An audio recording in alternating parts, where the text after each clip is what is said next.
আসসালামু আলাইকুম। এবার আমরা দেখব 12 নম্বর অঙ্ক। তো আমি কি করব, সমীকরণ দুইটাকে নাম্বার দিয়ে দেবো। সমীকরণ নাম্বার 1, সমীকরণ নাম্বার 2 দিয়ে দিলাম।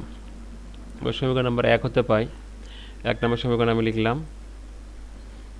এখন লেখার পরে আমি কি করলাম, এ ভাগে এই অংশটুকু রেখে দিলাম এবং এই অংশটুকু কি করলাম, ডান পাশে পার করে দিলাম। এটা সমীকরণ নাম্বার 3। এটা করতে পারি সমীকরণ নাম্বার 1 থেকে পেলাম। তাহলে এই মানটা আমি কোথায় বসাবো, সমীকরণ নাম্বার 2 এ বসাবো। ঠিক আছে, সমীকরণ নাম্বার 2 নাম্বার আমি লিখলাম।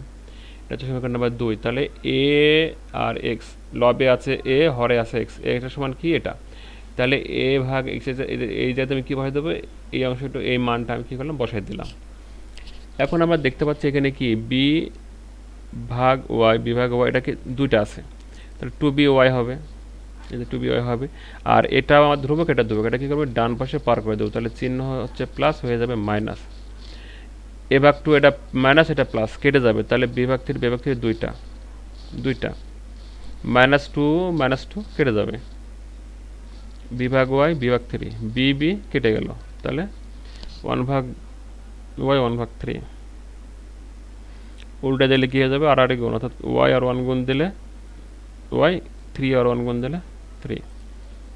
এখন ওয়াই ইকুয়াল 3 কোথায় বসাবো, 3 নম্বর সমীকরণ বসাবো। এই আমার 3 নম্বর সমীকরণ, ওয়াই জায়গা শুধু 3 হবে। তাহলে এটা প্লাস, এটা মাইনাস, কেটে গেল।